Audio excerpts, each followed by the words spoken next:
see in this drawing. So this is the current design of the site. And here's the building here. This is West Main Street along here. And so the building is set back so that we have an apparatus apron here. All of the frontline apparatus exits the station right here onto this apron. And when they come back into the station, they can maneuver and back the vehicles into the station using this apron so that they don't have to stop the traffic out on West Main Street. And in doing that, we pushed the building back into the site a little bit, which meant that we had to add a retaining wall around the property in order to make that all work. So big picture of the site design, just to give you an idea of how things are arranged. We've got the building here. The main public entrance is located right here. All of the public visitor parking is located on one side of the building, where the employee staff parking is located here. So the staff and all of the apparatus exiting from the rear of the building can exit over here on this drive, and they're separate from any of the public vehicles and any pedestrians who are leaving their vehicles and entering into the building. So that's a safety feature, keeping those separate so there's no crossing of members of the public walking into the station and emergency vehicles exiting. The building was also placed back on the site so that as the apparatus comes out of the station here, they have good, clean lines of sight going up and down Main Street. By pushing the building back a little bit, it gives the firefighters a chance to pull out onto the apron and start looking down the street from either direction to make sure that they have clear lines of sight. They know what traffic's coming and what's not coming as they come.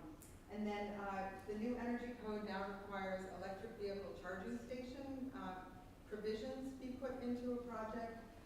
For a project like this, 20% of the parking spaces that we provide have to have provisions for electrical vehicle charging in the future. We have to have 11 spots that are electric vehicle ready, and the town has made the decision to have 6 actual chargers installed from the beginning of the project. The aprons here, so this is the front apron here, as you said, this is where the first line apparatus exits, but there's also apparatus that exits the rear of the building, and there is some snow melt that's put in the aprons on either side so that in the winter, when it's snowing, it helps to keep those doors clear so that the firefighters can get out quickly and just helps with response and helps with snow removal. And then the whole site is going to be landscaped to make it a really nice and inviting public space. This is the first floor plan. The first floor plan is about 21,500 square feet. There are 4 distinct areas, which you can tell from the color coding here. The pink areas here are the operations areas. So this is the apparatus space. All these little rectangles that you see in here are the trucks laid out. The doors leading out to the front of the station out to Main Street are right here. There are 6 apparatus bay doors in the front, 6 apparatus bay doors in the back. There's all those storage and support spaces on either side of the apparatus bays, and these are the areas where that decontamination happens. So there's gear storage, there's decontamination rooms, shower rooms, that all the things that we need, laundry rooms for the gear to make sure that the firefighters are able to decontaminate before they head into the rest of the station. The main public entry is located right here into the lobby space and has access to the training and EOC, where community functions could also happen in that space. There's some public restrooms there. So this is all the public zone. And then beyond that, this purple color is the administrative offices for the fire department. So the chief's office, the deputy's office, there's some other shared offices and different support spaces for them.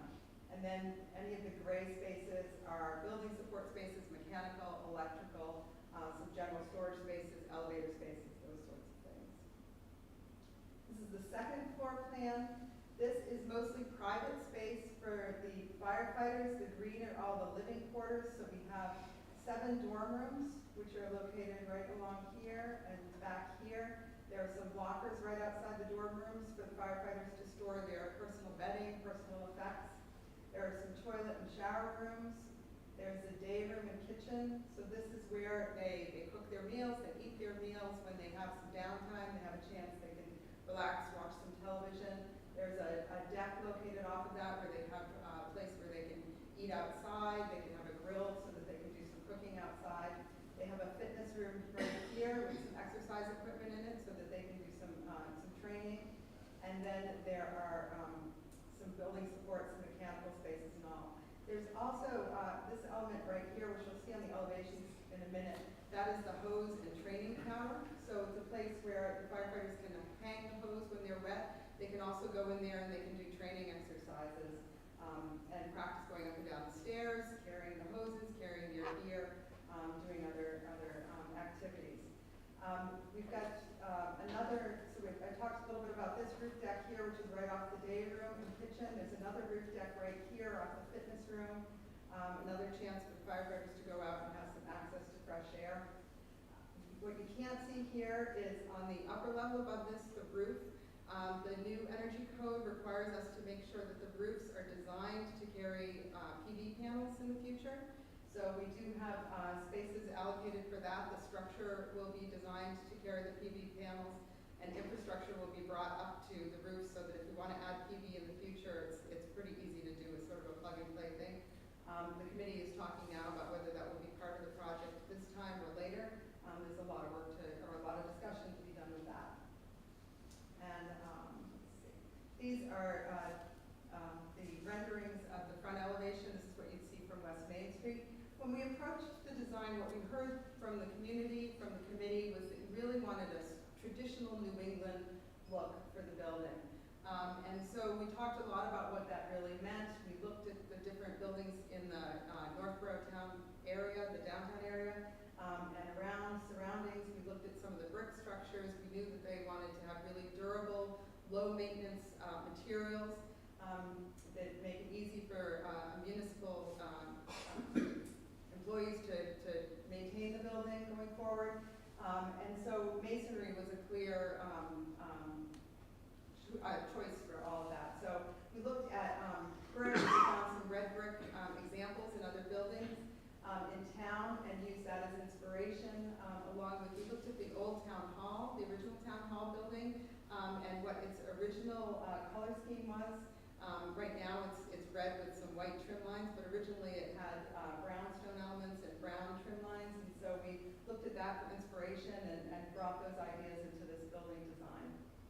We also incorporated arches. There was a lot of discussion about adding arches into the building, so we incorporated arches into the main entrance and then repeated that element again over the apparatus bays, grouping the doors together.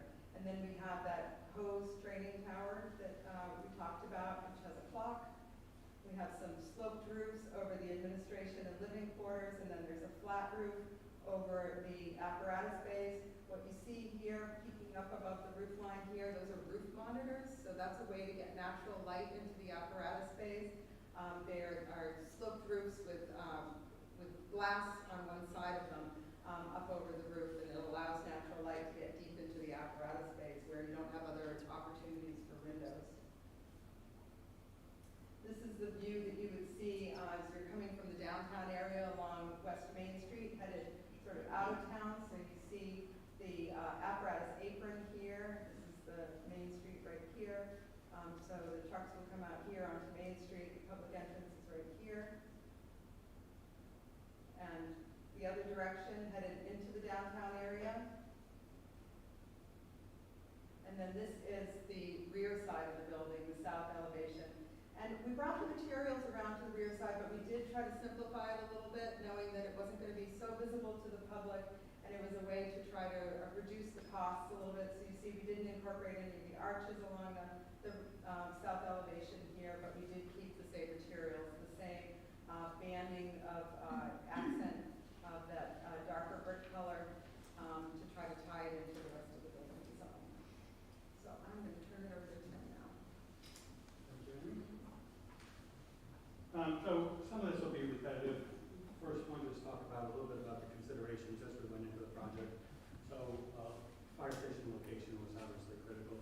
As the chief mentioned before, having a station in the downtown area met the needs to be able to get to the various incidents around town. If you move the site to somewhere outside the center of town, the response time to the other side of town would be longer and really wouldn't satisfy the requirements and might leave for a second station.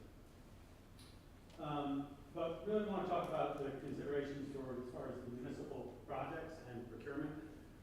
do have Mass General law that we have to follow. We have to go through certain procurement laws and procedures.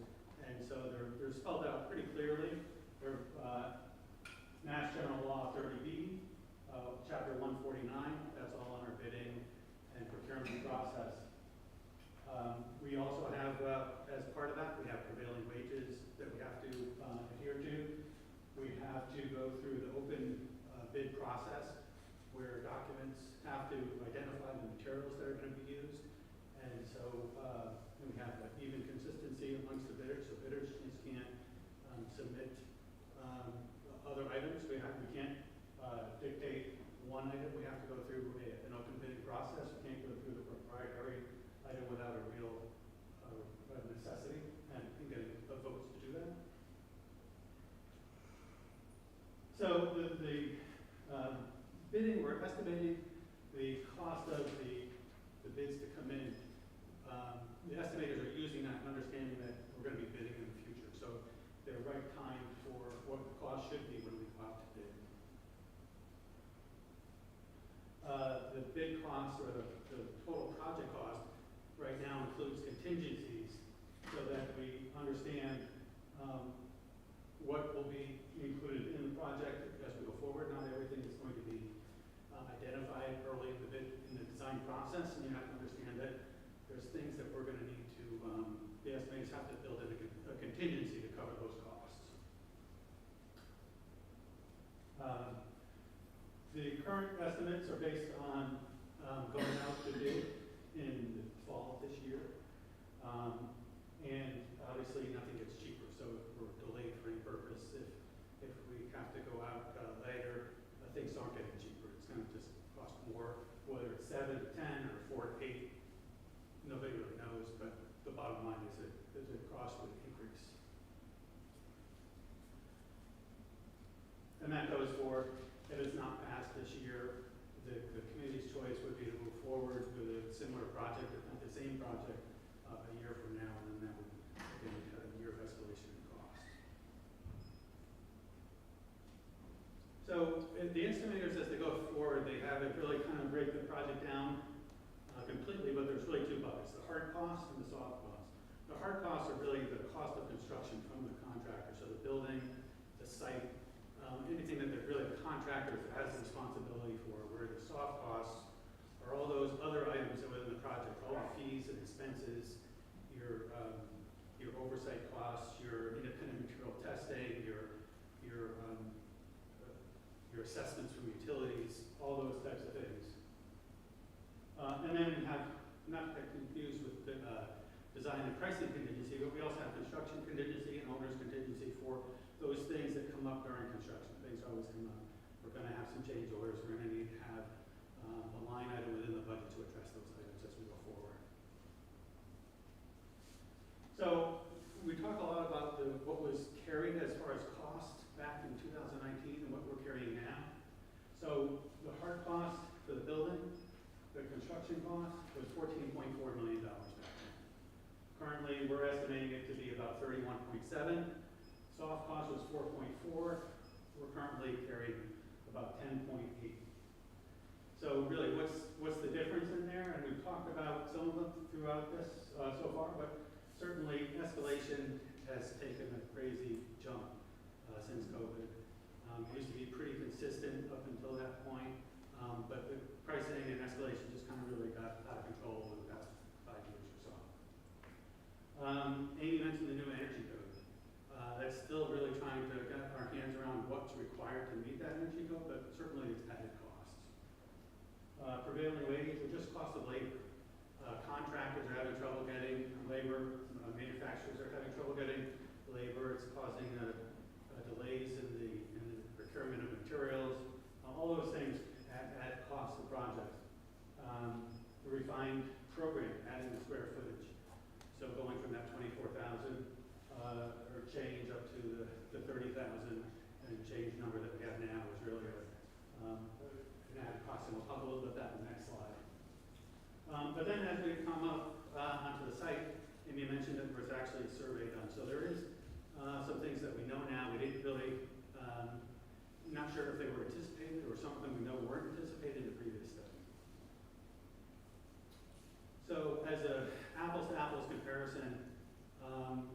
had to make a comparison to make sense of that escalation. So on the left-hand side, in 2019, we had a station of 26,420 square feet. And we had an estimate for that in 2019 of $15,417,787. So that equates to $584 a square foot. We since know that we've had to modify the number of square feet in the building due to the current program at 30,850. So if we multiply that 584 times 30,850, we come up with, for the same square foot cost, it's 18 million. So that 26,000 square foot building in 2019, if you upsized it to 30,000 square feet plus, you come up to just over $18 million. So then below that, same principle, but we've added the escalation that our estimators have provided to us over the past 5 years. And you can see that in 2024, that $15 million project is going to cost 25.4 in 2024. And then if you add the extra square footage that we're adding based on today's program, you're coming up with 29.7 million. So our estimate came in at 30.9. So just changing the size of the building just about takes care of that. Not to mention all the different things that we have to deal with. We talked about the added cost of adding an elevator that wasn't in the previous study, the added energy code requirements. So that you can kind of see that it's not that different from where it was in 2019 as far as the cost per square foot. It's just the cost of time, the cost of escalation over these 5 years. So we started this process to go through and get it estimated.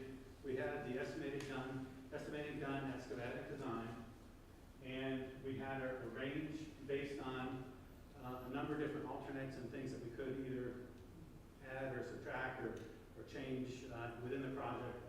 And we had a high of just under 50 million and the low at just under 43 million. So once we got that estimate back in, took a look at it, went through it, made some adjustments, found where maybe something was carried in multiple places and fine-tuned it a little bit. And we came back and we were at a 50 or 45.3, we'll say, or 45.2 as a high, and it moved down to 39.7 as a low. Since then, additional decisions have been made based on some of these assumptions or some of these options that we could choose from. And so we came up where we are now is our high stayed about the same. It's 45.7, we'll say, and the low has gone up from the 39.7 to the 42.8. But one of the big driving factors in that is going with a geothermal system, which is maybe more expensive first cost, but over the lifetime of the building, reduced operational cost. And also with the cost of that geothermal system, there's in the Inflation Reduction Act has some incentives that you can get afterwards. And so we're estimating at this point that just under $2 million could be returned back from reimbursements from the federal government. So that with that reimbursement or rebate, it goes from a high of 43.7 to a low of 40.9. So that's really what we're looking at right now. But again, as the design gets further developed, we'll go through another estimate process. The next one we'll have 2 estimators looking at it, and then we'll compare those two and really try and fine tune on some of the numbers as we go through. So moving forward, we'd like to have this in front of the select board for the end of September, for their September meeting, and then target a special town meeting, and we would have to have that no later than the 14th of October, so targeting the 7th. And then followed by a debt exclusion vote in early November, and then going out to and beginning the project, giving the notice to proceed for a early 2025 groundbreaking.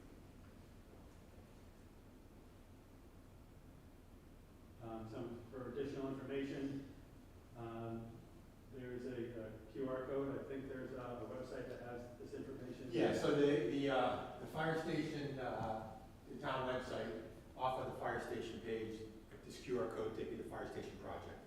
And it has the link to all of our previous meetings, every video, every presentation that was done, all the cost estimates. You can see everything that's been done previously. It just gives a whole chain of everything we've done. And that's the end of our presentation, so thank you. Okay. So we're going to open it up to questions. Again, if you have questions, comments, whatever, you can come up to the podium, state your name and your address, state your question, and I'll try to direct it to the right person who needs to answer the question. Hello. Kelly Gannett, 69 Northgate Road. Thank you for the presentation. It's a beautiful building. It looks gorgeous.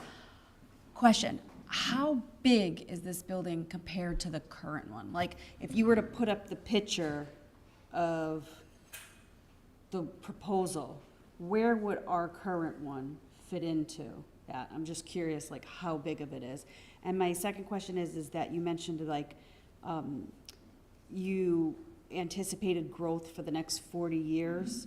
How much growth do you foresee us having in the next 40 years? I think back in the 70s, the community was probably a lot less developed than it is now, and there's not much more areas, at least that's what everyone keeps telling us, we can't build anywhere, you know? Yeah. So I'm just curious, like, what the... Look, I'm going to answer your second question first. Yeah. So the second question is, where do we think growth is going to be? That's a great guess, and that's kind of what we have to do. So it's not just so much the town growing, it's the services being required that are growing, which have been constantly growing. So as our population ages, our calls go up. We're starting to need more and more medical calls. So we're, every year we see a couple hundred more calls every year, if not. So we have to consider that, not just growth as far as population, or obviously now we're not going to get any bigger than square miles we are. But it's more of our growth as far as our request and what we need. Okay?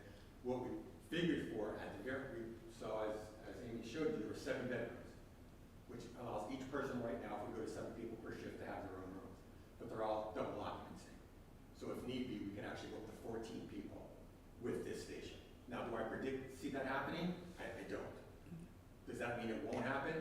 I'm going to tell you, I never thought that we would be doing the stuff we're doing nowadays. I never thought we would be doing terrorism or hazardous material or advanced life support when I first started in the fire service. And all that has come on board. So we really don't know what the future's going to bring. So that's what we have to try and plan for. So that's that. As far as size, I believe the current station is about a little over 11,000 square feet. I'm pretty sure that's what it is. This is 30,000 square feet. Okay. So that should give you it's about 3 times bigger. Thank you.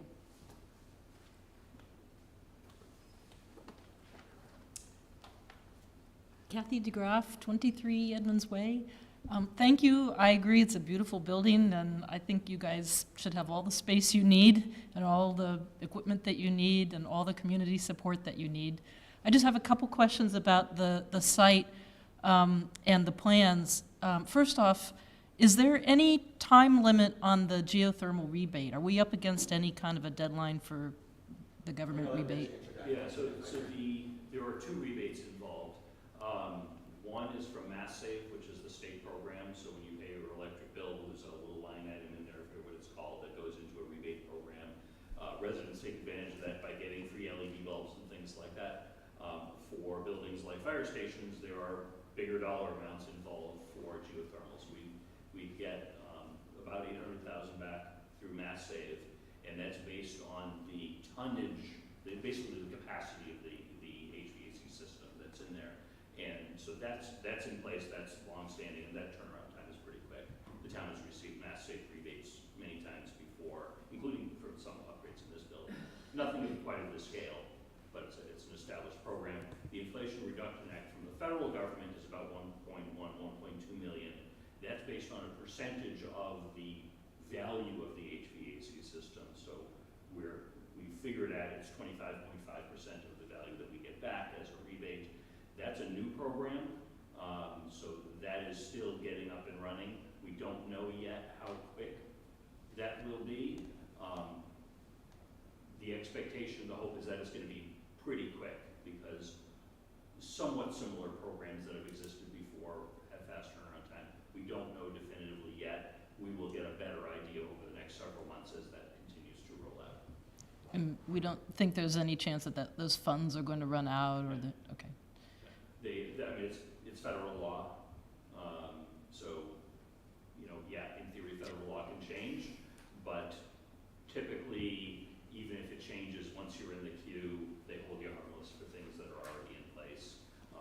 We would get in the queue the moment we, you know, started to dig this project, you know, hopefully we could start this project in January of next year, and get in the queue on that. I think it's, you never really know, of course, but I think it's unlikely. Yeah. The 800,000, that would shock everybody if like Mass Save disappeared, especially because we're paying that bill already. Yeah, yeah. Okay, and then my second question is about the retaining wall. It's come up a few times. Can someone talk about the size of that, and like what are the relative costs of that retaining wall? It sounds like it's kind of a big deal. Amy, could you speak to that? I'm gonna, And what we're doing to try and, right, yeah. let me, let me go back, because I always like having visual aids for these things.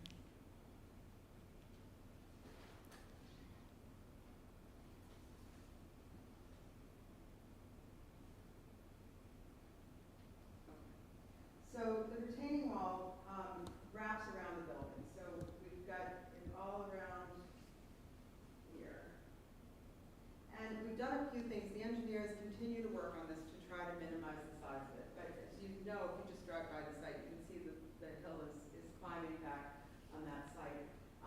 We have figured out, so just to explain a little bit more about the retaining wall. Along the east and the west side of the site, these walls are going to be sort of straight walls. There's not a lot of room to do anything else because where the wall is located in proximity to the property line. Back along the south side of the site here, we are going to do what's called a battered wall. So these are big concrete blocks that retain, and those are stepped back a little bit, so it starts to sort of slope back as you go up the hill. So it reduces the visual impact of that wall a little bit. So it will be the battered along here, and then it will transition to a straight wall along the sides of the building. At its highest point, in this back corner here, right where we transition from straight wall to the battered wall, it's about 30 feet tall. So, and then it tapers from there. It tapers down along this property line, it tapers down along the back here, it tapers down until it reaches grade here. The engineers were able to cut this wall back considerably and regrade. At one point in time, we were showing the staff parking along this side of the building. We made the decision to move the staff parking back over here, and that allowed us to work with the grades and meet the grades of the neighbor's property there and cut the retaining wall back a little bit. Similarly, we've been talking to the abutter on this side of the station about ways that we can regrade the existing hill there and lower the existing grade a little bit, which benefits them by taking a little bit of pressure off of their retaining wall, but it also means that then we can lower the retaining wall along this side of the property. The engineers are still working on that. That's something that we just started discussing with the abutters in the past couple of weeks, so it's really new. But we're constantly looking at ways to try to bring that wall down as much as possible, both for visual reasons and for cost reasons. At one point, did we think there wasn't going to be a need for a retaining wall? Did I hear that? In the feasibility study, they didn't think they were going to need a retaining wall, but the big difference there again is that they hadn't done a survey of the site. They looked at, we believe, at GIS, which is publicly available information. When we look at the information that was available from GIS and compared it with the survey that we've got, there was a big discrepancy in some areas of the site of where the actual grades were. So we're looking at where the actual grades are, and it has a big impact between that and between pushing the building back on the site so that we can get the apparatus to turn around on that apron without having to turn around in West Main Street, which is a safety thing. We had to push the building back into the site a little bit. That meant pushing back into the hill. Moving the parking over here, pushed back a little bit more. The depth of the apparatus bays increased from in the study once we started looking at the actual size of the trucks, how they were going to be laid out, how we were going to get those egress paths between the trucks and the building. That meant the building just got a little bit deeper. So all of it pushed back into the site a little bit more. That coupled with the actual survey results meant that we needed to add the retaining wall. I see. Thank you. Thank you. Thank you for the presentation. John Ray, member of the Financial Planning Committee, speaking as a resident, 3 Laurel Ave. Just a few questions. I think one is, what is the impact of taxpayers at 25, 30, 35, 40, 45, $50 million? And is it an override? Can you help me think about that a little bit? That's a great question, and I've been trying to work with Jason Little, our financial director, and our town administrator, to get that number. It's a really hard number to give you factually, because the reason is, there's a lot of moving parts, right? So there's what's coming off of the tax rolls, i.e. the work that we've done at Algonquin, is what's going on with tax rolls, there's anticipated things they're going to, so it's really hard to figure that out. What they gave me though, they said, okay, try this number, and this will be a ballpark 10,000 foot number. And that's the best I can give you. It could come down from there, it could go up from there, right? So they're saying if it's a $45 million building, it's about $41.32 a month, or $495 a year. That's the highest. And can you help me understand what's coming off? It's not, I guess maybe I don't think it's maybe, the assumptions won't be hard to understand. Well, it's hard because every time something, so let me give you an example. If we're looking at this one, Yeah. it starts at $495 a month. It finishes at $234 a month, right? So as we pay it, that price keeps dropping down because as we pay more towards less on the interest, more on the principal, right? I knew there was a word that keeps coming down, right?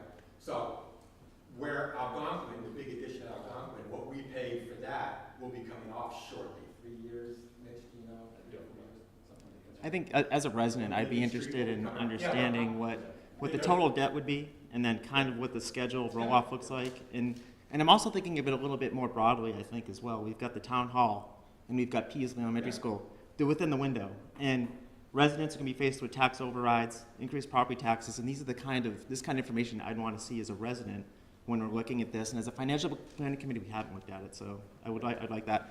I think my second question is easier. What is the NPV, the net present value of the geothermal, when you consider the rebates, and what does that look like with the operational savings versus the initial investment? I don't know anything Yeah, about geothermal. We went through, we had a detailed meeting, survey. So while there, let me just touch on the. This is definitely Chief Spacey. So we've been working with Jason Little, the town administrator, on those numbers, and like the chief said, it's not as easy, and Jason's very good at his job, so it's hard for him to break it down to our level where we can understand it. Not this guy's level. But You gave me a spreadsheet, and I went, okay, what's this mean? obviously, we know that's the number one question, right? What is it gonna cost me as a taxpayer out of my pocket? That's what people wanna know. And for us to do that responsibly, we need to have more facts. Yeah. So we can give you that ballpark, but we are planning on rolling out information specific to that and some of the other specific dollar figures. So long before this comes before the select board to move to town meeting, to go to town meeting to vote and the ballot, you will have that information well before that. Great. In the spirit of notes, I think my direct question is the net present value and payback period for geothermal, if we were to document it on. So I don't have. No, it's okay. Just, I'll yeah. I'll find it for you, and Yeah. I'll send it to you. Hang on Great. a second. So what we're looking at, we have So- a little, so the mechanical engineers, during schematic design, they did something that's called the life cycle cost analysis. So what they do is they look at a few different mechanical systems for the building that they would recommend, and then they compare them, they run them through models, and they look at what the first cost would be, what the operating cost would be, I forget the period over which they were looking, I can't, 40-year. They looked at the operating costs over the 40 years, the equipment replacement costs, so over that time, what filters and pumps would be expected for that particular system that would need to be replaced. What would your annual utility costs be with each of those systems? So they looked at each of those, they looked at 3 different systems, and then they looked at, without any rebates, with just the Mass Save rebates and then with the Mass Save and the federal rebates, what the cost would be. And what they found was when you factored in both the Mass Save and the federal rebates, that the geothermal in the end wound up being the least expensive system, and that its payback as a result was considered instant because when you look over the course of it all, it's less expensive than the others. Would you recover all the costs day one of the initial investment? More than the differential. So of the three, the three Okay. options we looked at, inclusive of the rebates, it's the cheapest of the three. Ignoring that, it's the cheapest of the three once you look at the life cycle costs. Yeah, I'd be interested in seeing the numbers. But that's Yeah. the geothermal's an exciting concept, and would be interested in seeing that. But thank you. Thanks again for the We presentation. had a lot of, I can tell you we had a lot of hot back and forth discussion on that topic. Other questions?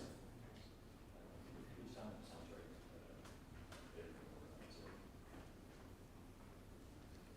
Dario DeMar, 13 Fairway. On the retaining wall, it's the topographic difference is about 30 feet from what I could see on the drawings.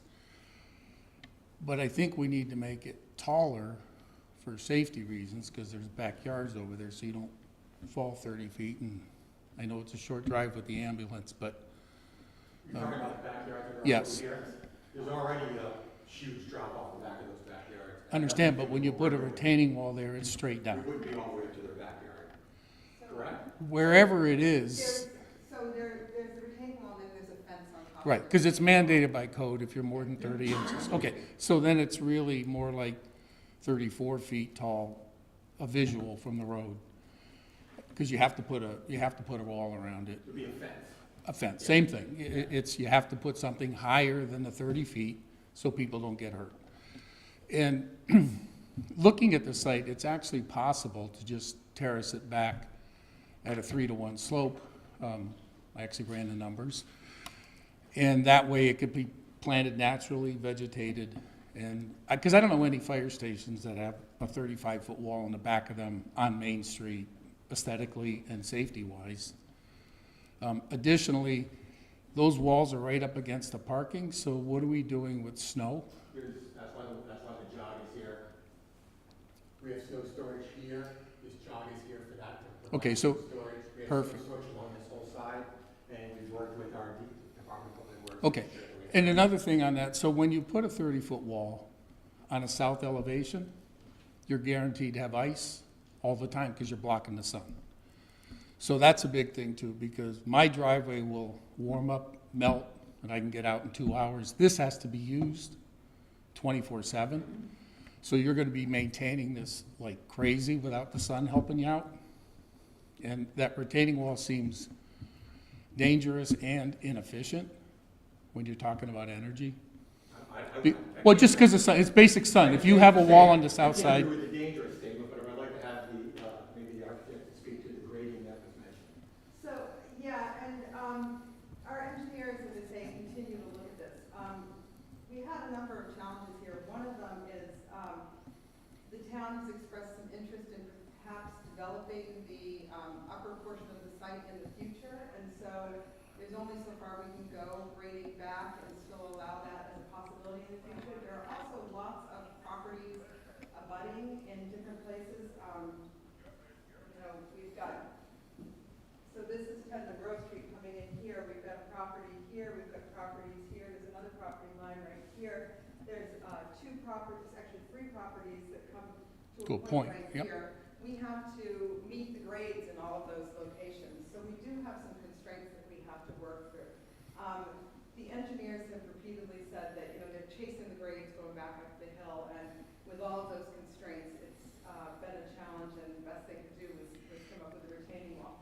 If one of those constraints were to change for some reason, we could certainly take. well, I think the parking could go away that we're planning there, because if you park and you're 35 feet above everything else, getting down that 35 feet is a really difficult I task. can just tell you that the Master Plan Implementation Committee, that night that we presented, were adamant about putting parking in this project. Fair enough. There, Ver- right? So I don't disagree with you there. Yep, but I'm no, just no. saying that's something to deal with. It's just ugly and dangerous, and it's harder to maintain. If it's just natural vegetation forever, it's greener. Everything about it is better. There's not really a positive for a 34-foot retaining wall, whether it's fence or retaining wall. And the second thing is just the monitors. We're putting skylights above the trucks. And what's the reason for that, as opposed to above the people? Well, I think, one of the things is that there are trucks there, but it's also a working space. All our time, we spend probably half the day on that apparatus for it. Right, and the sun's out not quite half a day, so you still have to have all the lights to be able to work there at night, because you're 24/7. We have no windows in there, that would be beneficial. Yeah, and we could put windows in there. I think you have them in the doors, do you not?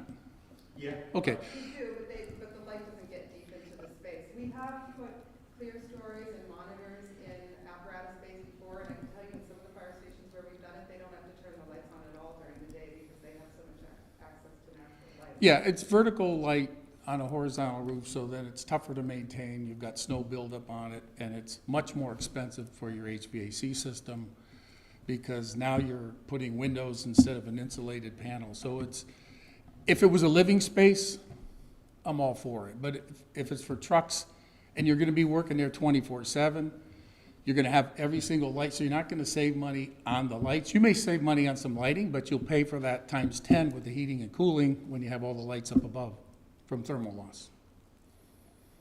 I don't recall there being an issue with an increased cost in the heating, was there with the? When you add windows, you add cost. Well, with the new energy code, it's like a wall with the windows. And it will, I know a lot of stations have them, and again, they don't turn the lights on.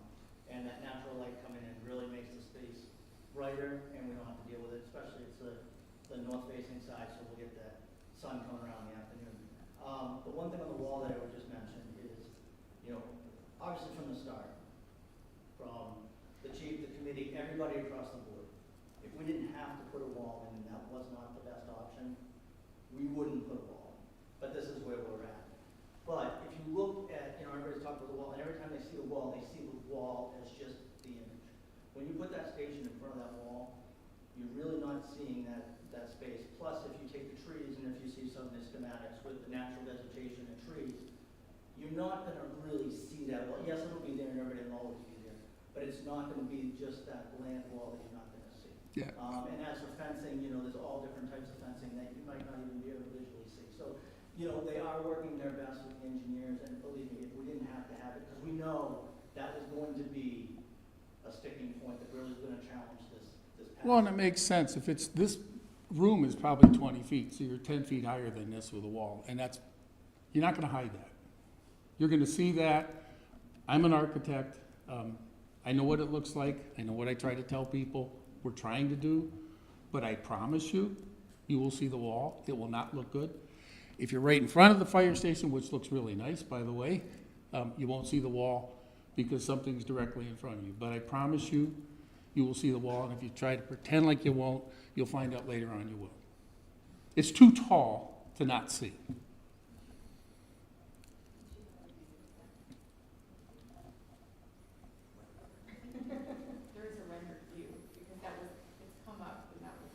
Well, it has to come up because it's broken. I mean, it's going to keep coming up because it really doesn't work. Yes, this is the rendering with the building covering it, which is perfect, because it's covering it. You can barely see it because the building's covering it again. I understand how to show renderings and not show the bad stuff. How tall is the building? Not quite 30 feet. But you're not up at the building height, so if the building's in front of it, your perspective will cover the wall, if you're in front of the building. If you're anywhere on the sides coming in or going in the parking lot, driving in the back where the people park, there'll be a wall 20% higher than this. And you'll say, wow, there's a big, huge wall on Main Street. And I don't know what town that has that on Main Street. A 30-foot retaining wall. It won't be the only retaining wall on Main Street. I'm not saying the only one, but the only one that, when you put the fence on, you're talking 35 feet. Taller than almost every house. Thanks, Tom. We all hate the retaining wall. There's no one on this committee and no one in this room that is excited about a 30-foot retaining wall.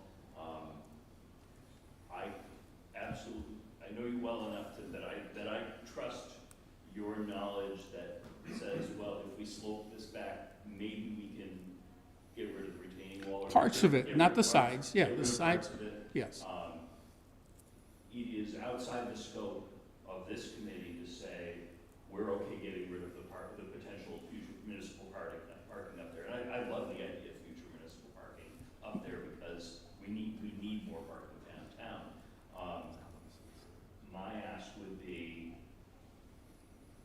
ask your engineers to say, all right, if we forget about the idea of municipal parking up on top of the hill, what would it look like to slope the hill to eliminate as much of the retaining wall as possible? Understanding there are all the constraints about all the neighboring properties and everything else. What would that look like visually? What would that look like economically? I doubt this would be a cost-saving measure relative to the wall.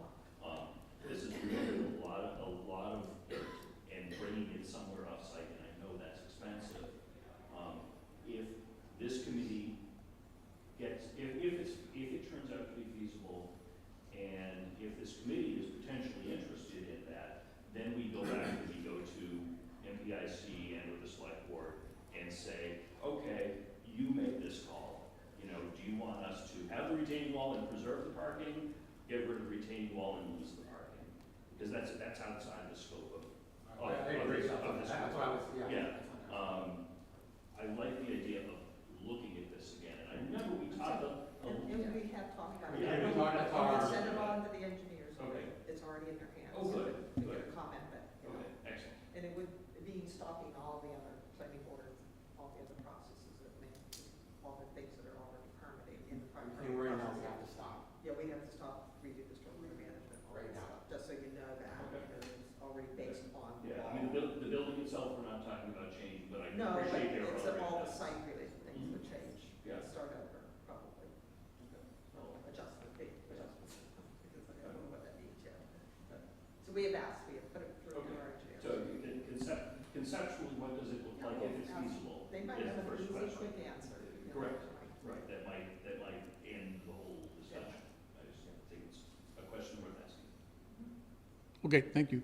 If we went that route, does it impact our delay on the timeline for bidding?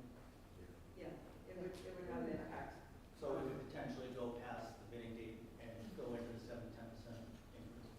I mean, our process is, the design development will be over at the end of May, we'll push right into, push up the documents so that we can bid in September and October.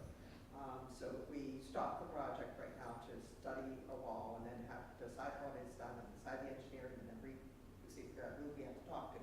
It could delay a month, 2 months, depending on the process. So we'd be pushing the bidding potentially into January, February, because you don't have to bid between Thanksgiving and Christmas. Get bidders. What other, not an architect, not a builder, Yeah. other than stormwater management, what other things get All the impacted? grades have been designed, all the landscape has already been designed, all that stuff has already been approved. So Yeah. as we start, we have to stop that and then redo all the stormwater management. Potentially, I don't know yet, Okay. which, Okay. right. We have to, we have submissions into the land disturbance permit and for planning board and Right. all that. So we're talking about, Stop. my thinking is it changes where the wall is back, but not where the wall is forward. Right. But the whole I hadn't project- thought about stormwater management because again, I'm not an architect, not a builder. So it's the whole project they look at, they don't just look at a piece of Yeah. it, they look Yeah. at the So whole we thing. could- So we don't know yet, Listen to that. but I can imagine. Okay.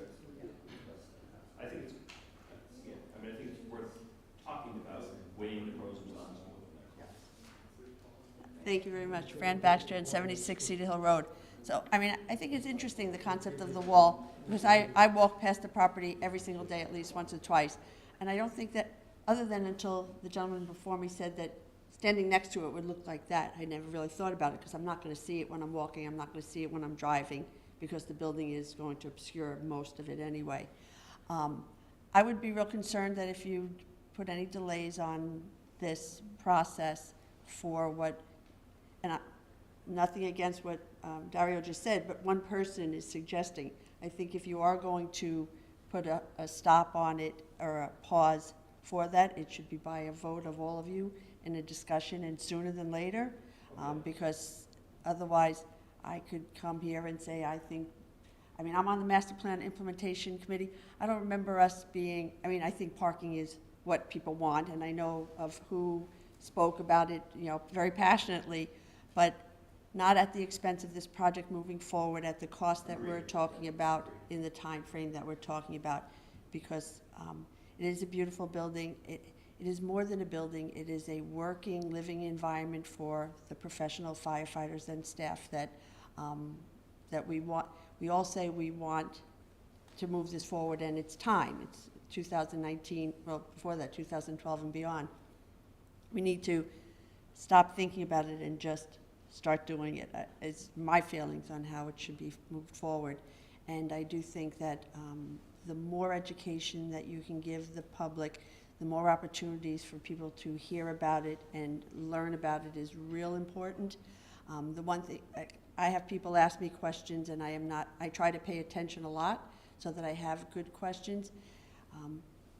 I think it would be really helpful for people to hear what it is, what a day in the life of a firefighter or a first responder is, because this is more than just an office building where people go to work from 9 to 5. My brother is a retired professional firefighter. He tells me all the time all the things that I should say in support of this project. And it is just something, I think it's important. Somebody said to me, I don't understand why they need a gym. There's one right across the street by the grill. Why can't they just go there? And I'm thinking, because when they're in the middle of working out and the alarm goes, I want them to go down a pole, get dressed, and leave. I don't want them to have to run across the parking lot, you know, in their gym clothes to get in the truck and leave. So as efficient and effective as we can, the location is perfect for that because it's an easy in and out. The traffic will stop. I heard you say you'll push it out of the way if it doesn't. There's so many positive things. I just really hope that you have the opportunity, multiple opportunities, to say all the real good reasons why they do need a full kitchen. People live here for 24 hours or 48 hours on, 24 off, or whichever way it goes. They live here and work here, and it is important that it is both home and office, and not like what most of us had to do during COVID. It's a great comment, and to let you know, the deputy has already started on just that type of a project with me, and we've already speaking with cable. What we're going to do is we're going to do just that. We're going to take people through with a video so they can see what we do, what our conditions are we live in, why we need this, why we need that, because I think that's a great point, and Neil's already started working on that. Thank you. Give Chase, Juniper Brook Development. I have 3 issues that I'd like to bring up as reminders in going forth with this. You're going to be scheduling a special meeting this fall sometime to... I'm not going to be scheduling... Well, somebody yes. to, and whether it's approved or not, one of the big omissions that I see with a planning project like this is a lack of a contingency plan. I haven't heard or anything mentioned about if, in fact, with the high cost that we're looking at, and with all the capital improvement, restoration, and building projects we have in town, there's been no consideration really given to the financial burden that's going to put on the resident taxpayers, which are already struggling. And 2, a contingency plan if this doesn't go through, if it's found out or to be too high and not passed, what is the backup plan, if any? Are you looking at any kind of regionalization? Do you have any ideas of a cut-down version? Anything regional dispatching and some of the regionalization that's been in the works for years out west is going to probably have to be looked at seriously here in the Northeast as well, because all of the communities are facing tremendous financial burdens for a lot of the resources that we have to deal with. And the taxpayers are at pretty much the limit. You have the wages and incomes are not keeping up with the expenses. And the other thing I wanted to bring up, the third thing, was the identification of funding sources. This isn't going to be all borne by the taxpayer. So, how you gonna fund it? What have you been looking into? And I know that may or may not be the committee's responsibility here or obligation, but it is for the selectmen, the town administrator, and finance. And we have to do give it some serious thought and get some stuff down on paper if you can before the meeting. If not, at some time, I think Brown breaking in early '25 is probably wishful thinking, but, and I know the need, Cap, no question, and I'm for you, but the cost to the taxpayers and the cost to this town have got to be addressed. We have addressed contingencies several times. If this doesn't pass, in fact, we just did in this presentation, if this doesn't pass, the same project is gonna come back the next year with a 10% increase. Right, I know all that. It's not gonna go down in price. Cutting 10% off the building doesn't make sense to build a building, because it's not gonna be big enough, it's not gonna be what we need, and we're gonna be building, we're gonna be adding on in a few years for a lot more. The other option is to build a second station somewhere, which means another 12 people on top of what we have, more equipment, in order to be able to to put all of our equipment and all of our people that we need to operate. So those are two contingencies we've already come up with.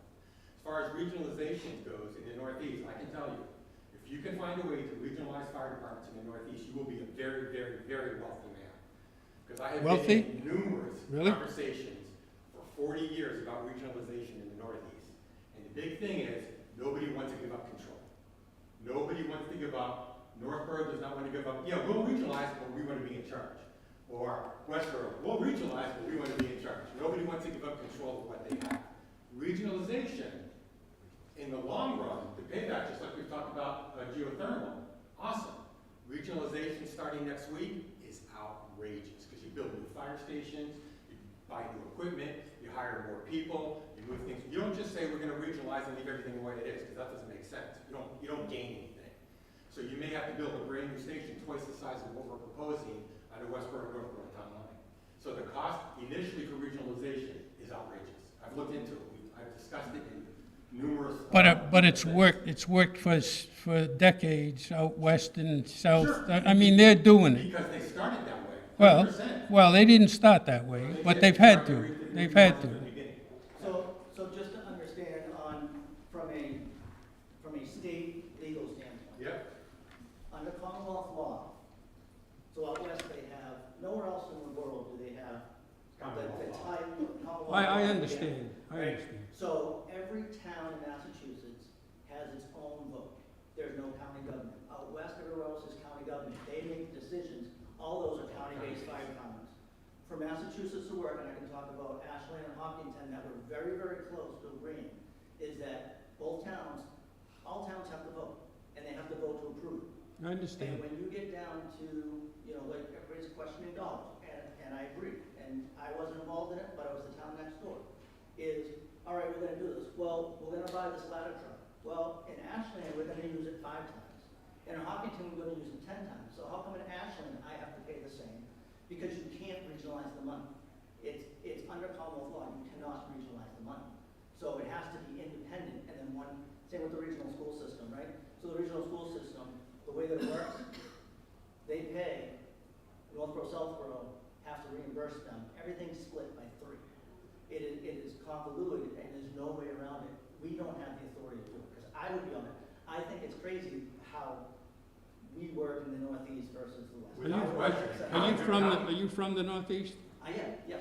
Well, But I then live down- you know that we're the most educated and intelligent bunch of people that there is. There is. And damn well, we can change policy and we can change law to fit the situation.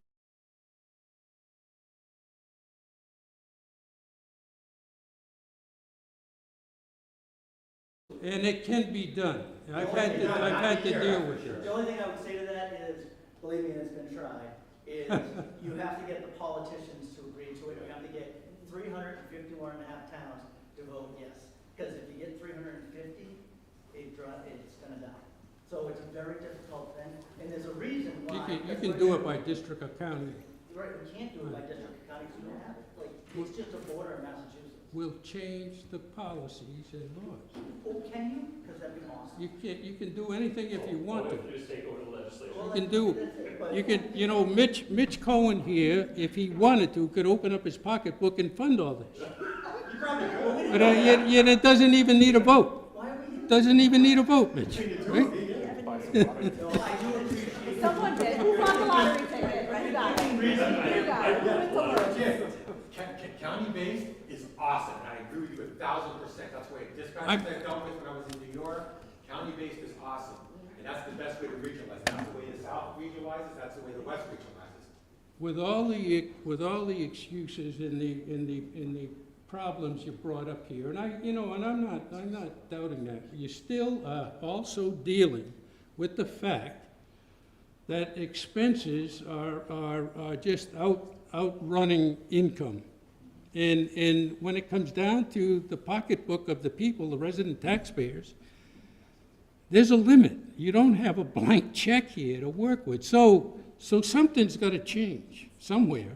Somebody's got to start changing things. I mean, So you know what I think would be important, I'm sorry, Mitch, what I think is important, and when the other gentleman got up and talked, the money talk is a little, I don't want to say premature, but for this meeting, it's true, it's premature, because we don't have the factual dollar, and we don't want to go in front of you and say, it's going to be 400, and it ends up being 200. That's why I hate throwing out a Right. $400 So number, because I we don't know. are sensitive to that, and we are putting together a presentation to deliver all that information, so you have all that fact. I'm not questioning At that that. point, you might be like, oh, okay, or you might be like, I want to cut it, and that's what's great about.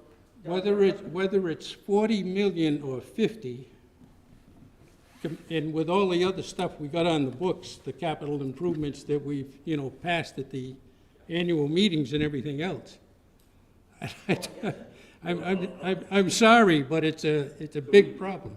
I'll tell you, the select board met with our legislatures just last month, and we brought up two related things. One, that like there is for schools and libraries, we would like the state to create a program to help fund public safety buildings. There's nothing.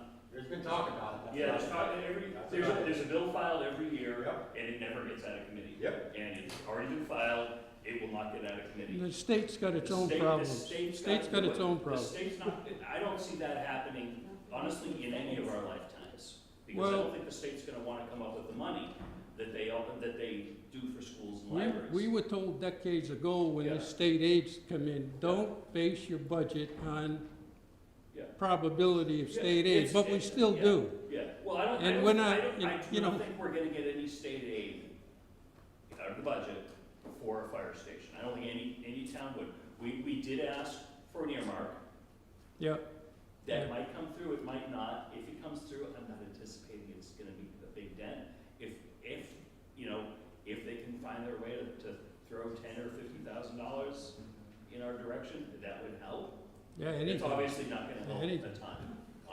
I'm not even optimistic about that, but we did ask for it. Well, we may, as I brought up at one of the meetings before, we may have to go to some of the corporations in town here, over on Bartlett Street, and ask for donations. You can ask. You may or may not get them, but you can ask. They're all part of the community, whether we like it or not, and They'll probably come back and say, we already pay $1 million or $2 million a year in taxes. and so did I. Yeah. Already paid. But anyway, With all due respect, they have that's great. Thank you. questions. Susie Sislicka, 8 Emerson Road. I'm on the zoning board, but I'm not speaking as part of the zoning board.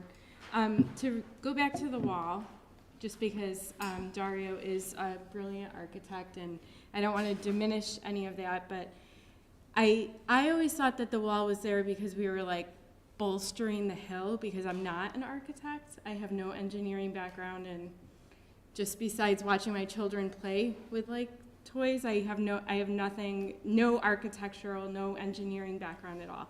So if the wall's not bolstering what we're digging into, is that not something that, without like doing too much work into the timeline, because even if it's like just a month or two delay, and just using my zoning background, like if it's just a month or two with the planning board, because you guys already came before us. So we're like, that would have nothing to do with us, like our timeline, we're done.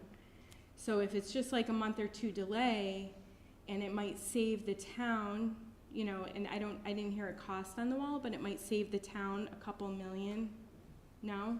A lot? I believe what it'll be just as expensive, if not more, to do what they're saying. To get rid of the wall? Yeah. Because I do know, like, from friends, and I think I had watched a meeting or two, like, people are concerned about the wall safety and, like, how it looks. So I am a mom of 3, so that is something that, like, does come up for me, but I just wanted to bring that out there.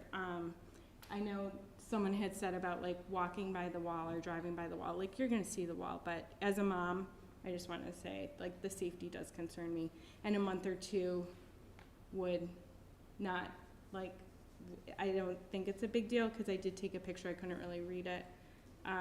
It doesn't seem like it would upset the timeline too much. So I just wanted to say that. Thank you. Anyone else? Good evening. Pat McManus, 25 Fernbrook Road.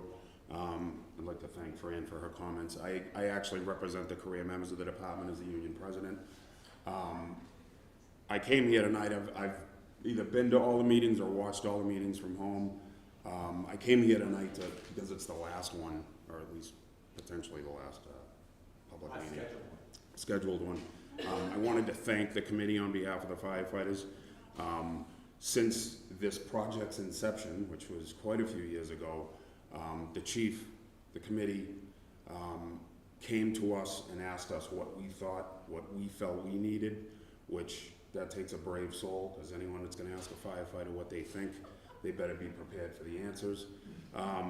But since this project has taken wheels, we have been listened to, we have been heard.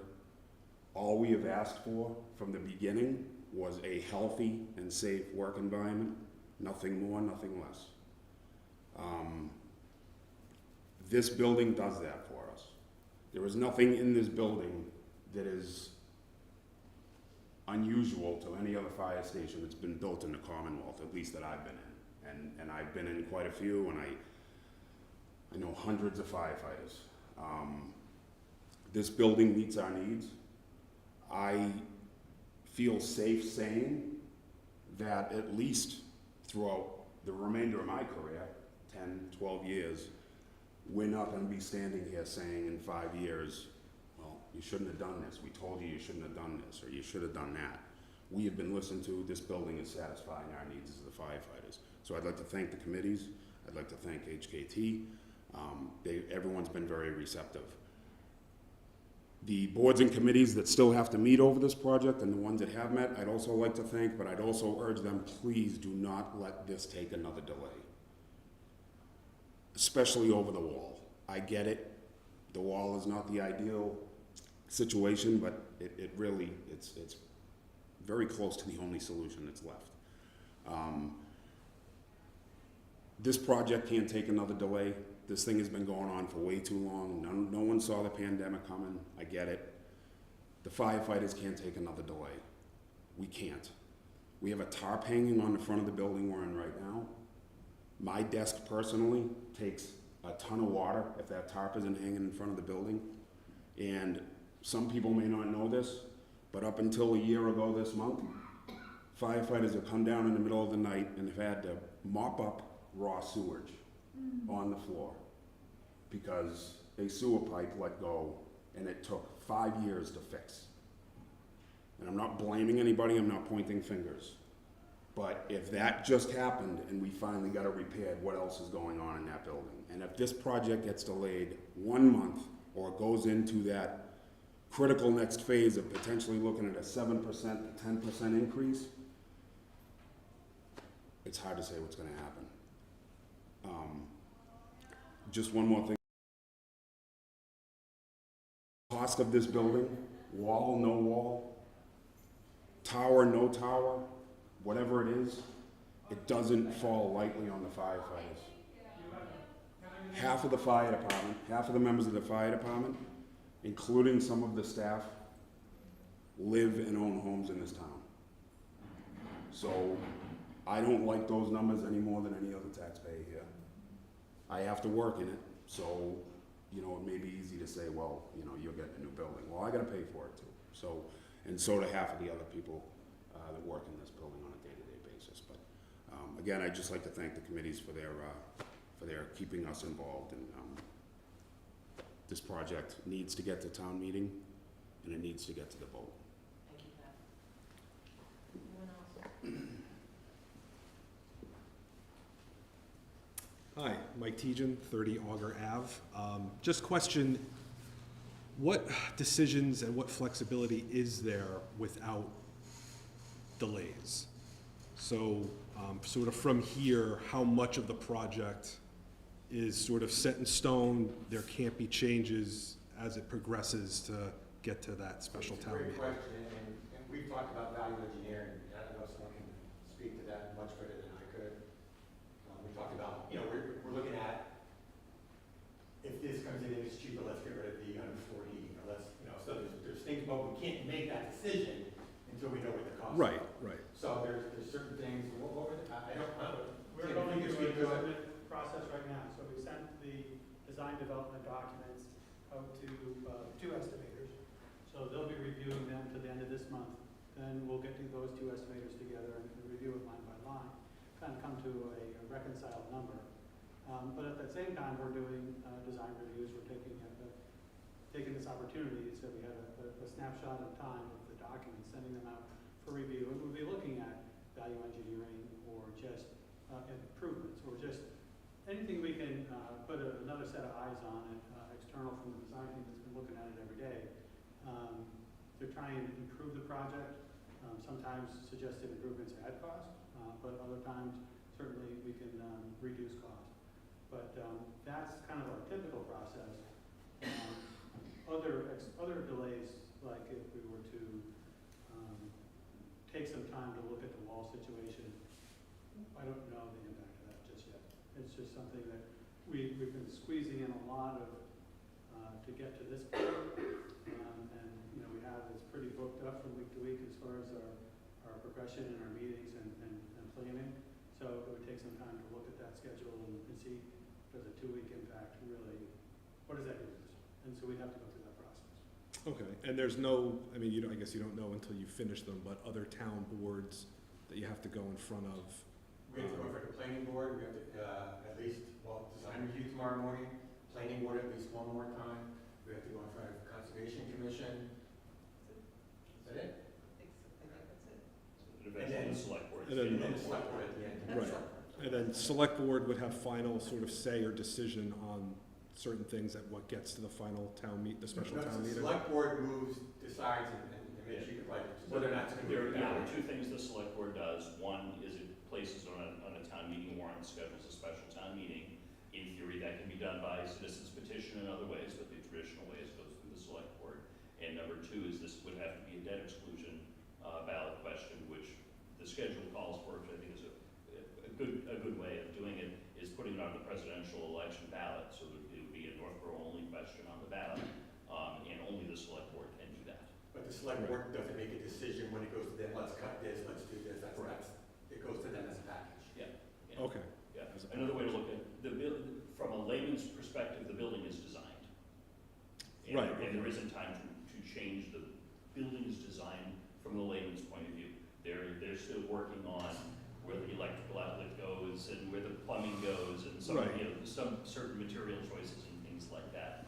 Big picture, this building is designed. So other decisions like the battered wall as opposed to the straight one, the type of heating system, all that's decided on by this committee and then passed on to them, forward from there. Correct.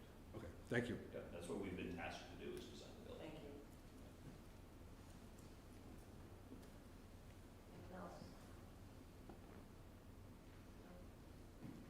If there's anything else that come up? Any other business that legally can come before the committee? Madam Chair, just a comment. On the fire department's website, the chief and his staff have done a great job of compiling numerous frequently asked questions. There's probably more than 4 dozen out there at least.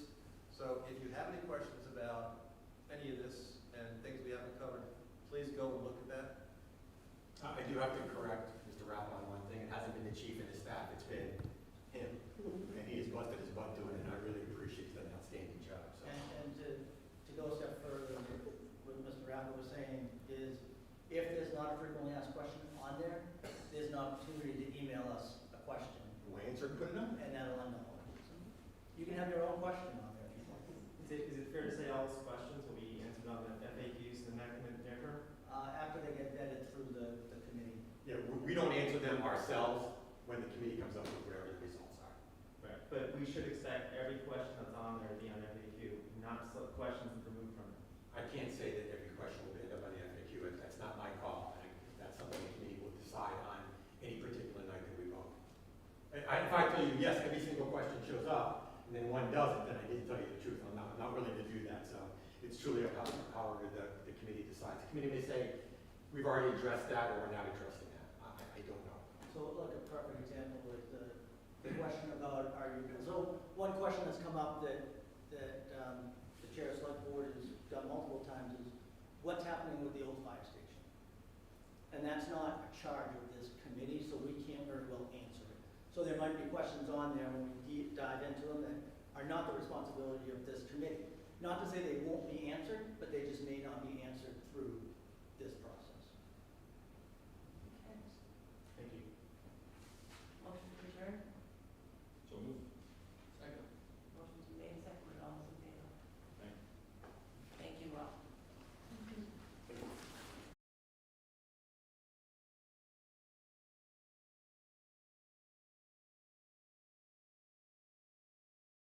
Flowers in different shapes and colors. Then, with the help of some chicken wire and the perfect vase,